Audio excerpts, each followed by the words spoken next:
Hello ECF, I hope your week has been a pleasant one. Just want to tell you that I've been just really blessed by our teaching series that is coming to an end this Sunday through the books of Psalms and Proverbs. Joseph is going to take us home this coming Sunday in the last part of that series. And then the following week, we are kicking off a really exciting teaching series through the Old Testament where we get to see another side of God that isn't separate from the New Testament, but both of them together make who God is. And we're going to learn some of the whys behind that and how to navigate that as believers of a God that is existent in both of those books and culminates into who He is today and who He has made us to be in His presence. So I'm very excited to kick that off with you guys in a couple of weeks.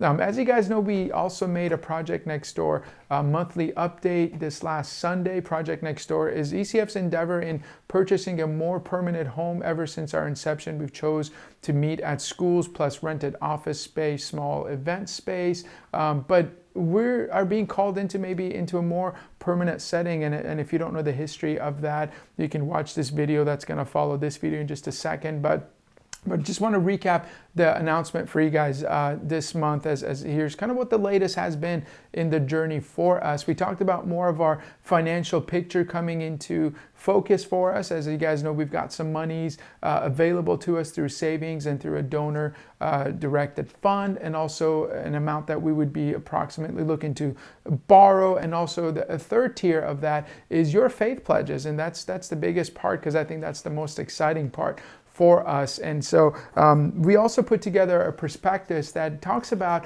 what Project Next Door is, some of the history, some of the exciting things about it, and some prayer points. But on the very last page is a page where we have an opportunity to make our faith pledge. And we asked you guys to take these back home with your families, pray over them, and see what the amount God is putting on your heart. And again, something that I've been asking myself and my family about is not what we are willing to contribute, but what is God willing to use through us, through our resources that we can put forth in faith during a time period of this project, to see what we can do through our culminating resources, which is really exciting because that's the teamwork in this. And the thing that is motivating me is thinking about what a blessing ECF has been to me and my family and to my kids, and the things that we've enjoyed over the years. And we really hope that it's that kind of vision that we're investing through, not just for today or for tomorrow, but for generations to come. For the next 20 years, on the back of the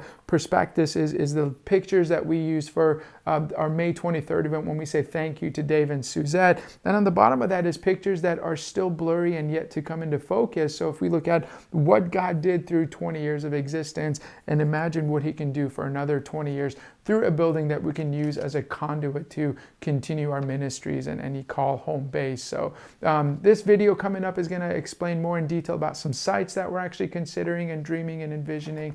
But the thing we really encourage you to pray about this next month or so is your faith pledge, that we are also planning on a worship service that we're going to come together and make this pledge together. It's anonymous, so we're going to cut it up, put it in a basket, and just kind of see where the Lord takes us from there. So more on that in the next couple of weeks, but very exciting stuff, and we hope that you're excited about this as much as we are. So if you have any questions, always email me, contact me, call me. You guys know all my info, it's down below. And also if you have any suggestions or want to join the Project Next Door team and lend us your expertise or your whatever God has blessed you with, we would love to consider that as being part of that team. So again, talk to me about that also. Hope the rest of your week is a pleasant one, and may God bless you guys. Take care. Amen. Thank you, ECF, for being with us this morning. Great to be worshiping together with you.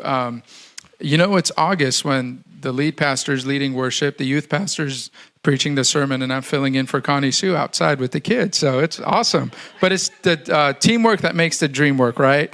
So we are just, so happy to be together this morning and worshiping God with you guys. There are a lot of cool things happening at ECF and coming up. So I really encourage you, even though we're not going to mention those verbally right now because we're going to do our Project Next Door update, which we do once a month. So if you have a bulletin near you through the ECF app website, please look at those, look at opportunities that you can participate in. One in particular coming up in a couple of weeks, that is a huge community outreach that we really want to just continue to be a presence in the Kirkland-Redmond area. So I pray that you guys would look at those and just consider joining the effort. So as you guys know, and most of you know some of this info, but as we've mentioned with each of these updates, we do want to make sure everyone knows the full story, especially if you're with us for the first time and have no idea what Project Next Door is. So since the inception of ECF, the leadership chose the model of utilizing local schools as our gathering space on Sundays, in addition to office space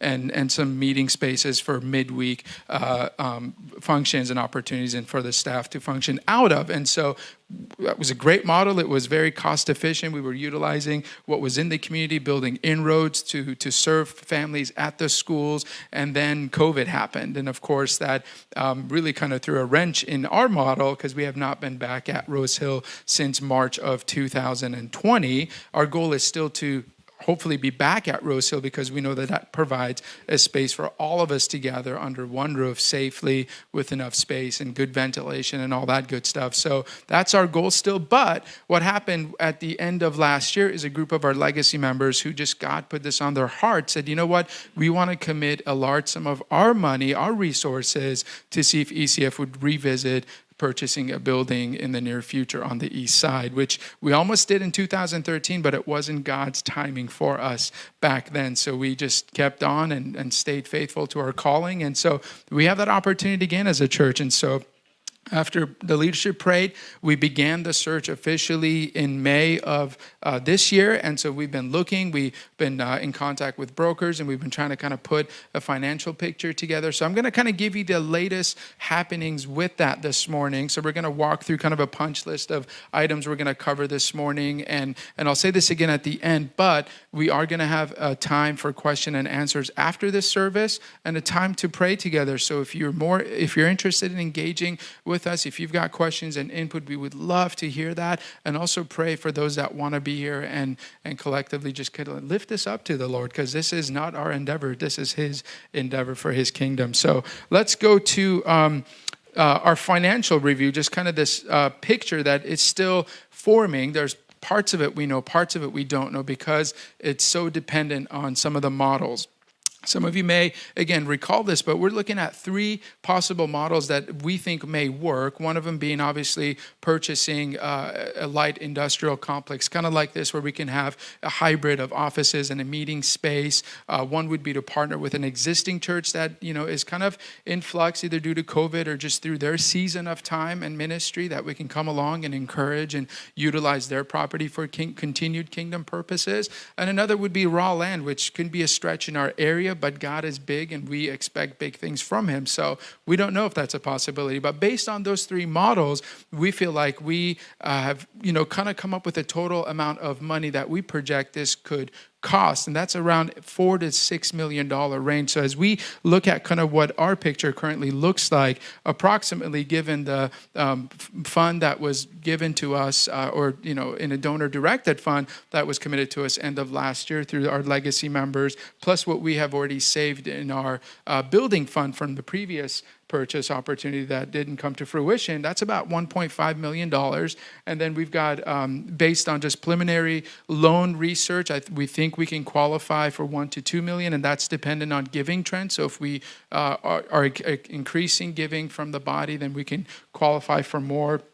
And so that leaves kind of that gap that we're going to be relying on faith pledges from you guys. That's the opportunity you have to participate in this adventure, which we'll talk about in just a minute towards the end of the update. And so all that to say, it's going to take a lot of this to work together for us to see this happen, if it's God's will. And it's exciting because this is our resources collectively working for the kingdom. This is not about purchasing a building or property. This is about perpetuating our calling in our community. And if we think we can do that better and in a stable building and grow from there, then I think that is something God is going to bless. And so, but it's going to take a lot of effort and faith on all of our parts. And so that's what we're being invited into, and we're on this adventure. So with that said, I know we've been talking a lot about possibilities and things that may and may not, and we've actually looked at 3 kind of distinct sites that we feel like could work in the model in the areas that we are envisioning. So we're going to walk through those with you guys real quick this morning, starting with a site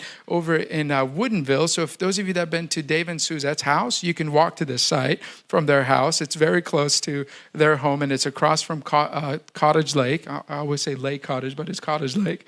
But it's a great opportunity because it's basically raw land. It's about almost 4 acres of property, some of it clear, some of it wooded. There is a property on there. There's a little home on there, but the current existing property functions as a day school. It's just big classroom spaces. There's 4 of them, equal, kind of set up at a grid. So for us to function as a church, we'd have to get creative with what's there, but the potential to build, add parking, all of that stuff is very feasible. And of course, there's some mitigation with other things that may have to take place, but we find this interesting because it is giving us a lot of room and space for future growth. But some of the things that will be challenging is, given the cost and the things and the building that we would have to do, it takes us up to the high end of that estimate, if not above, but it's still something great to consider. The next one we've looked at is a mixed-use office space in Bellevue. So those of you that are familiar with Bellevue, if you envision Belred Road and 140th, this is kind of near that intersection.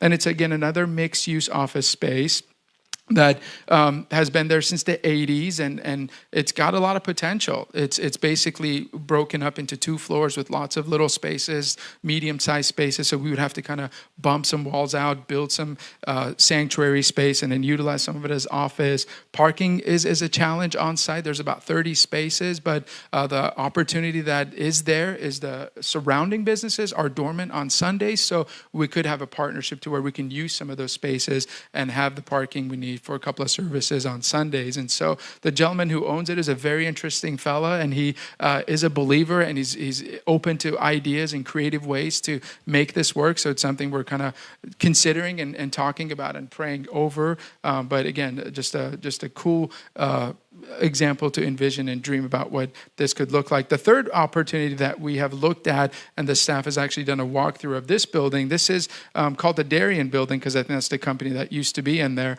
But this is basically at the intersection of Willows Road and 124th. So down from Totem Lake as you're going towards Woodinville.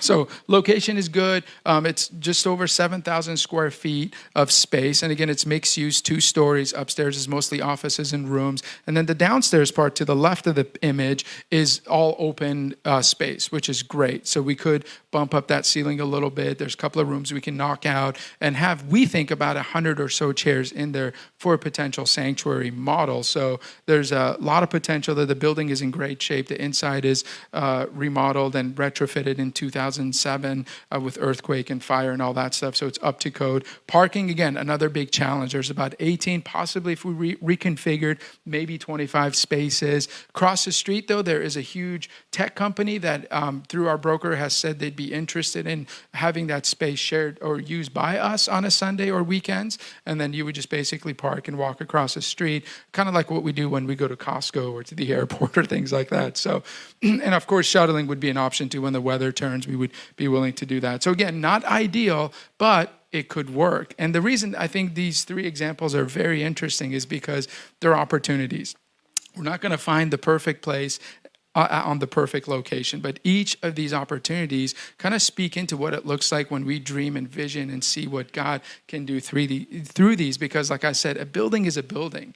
The church is what makes the church. You guys, us, and the calling that God has called us into to love and connect and serve the East Side. And so that's what gets me excited, and hopefully that's what gets you excited as you begin to envision and dream. And of course, your input into the facility and what you'd like to see is always welcome. We always invite that in, and in the future, we will have ways for you to participate in that. But that is always an open door. You guys know who's on the Project Next Door team, staff, anybody you want to talk to, elders. We would love to hear some of that, some of those things, because there may be things we're not thinking about. So with that said, I want to talk to you guys lastly about what we've kind of are calling the prospectus, which is kind of a booklet that houses all this information in here that kind of paints the picture of the Genesis and where we're at right now, opportunities. There's some great prayer points in this. But on the very last page is our pledge. This is something we kind of talked about a couple of months ago when we started talking about, okay, we're getting the ball rolling here. We know that it's going to take a lot of us participating in this. And so what we're asking you guys to consider in the next month or so, and we're going to collect these back anonymously in about a month or so, but we really want you guys to engage the Lord specifically for the amount he's putting on your family's heart to contribute to this endeavor. And again, as you're praying, and this is something I've been praying, it's not, God, what can I do? What can my family can do? What can Jessica and I do? But it's what can you do through our resources? What can you do through the things you have blessed us with? And that's hopefully your approach as you're seeking God in your role in this endeavor. And I think that one of the biggest things that motivates me when I think about this is I think about the last almost 8 years of my journey at ECF and my family's journey at ECF and all the relationships, all the blessings, all the encouragement that we've been just participants and recipients of. I would love for that to continue for another generation or two, for us to perpetuate what God has begun the last 20 years. And who knows what the next 20 years can look like. So that's kind of the vision and the outlook that we're inviting you guys to consider this, not in the moment necessarily, but what this means for ECF's future and the ministry that is happening today and what it could look like even in greater ways. So each one of you is going to get a copy of this on your way out today. Those of you that are with us online this morning, we're going to have the electronic copy of this available on the app and on the website tomorrow morning. And if you want to drop by the office and pick one up, that would be great too. And if you want us to mail you one, we're more than happy to do that. So again, after the service, question and answer, feedback, and prayer time. So we hope you guys join us for that.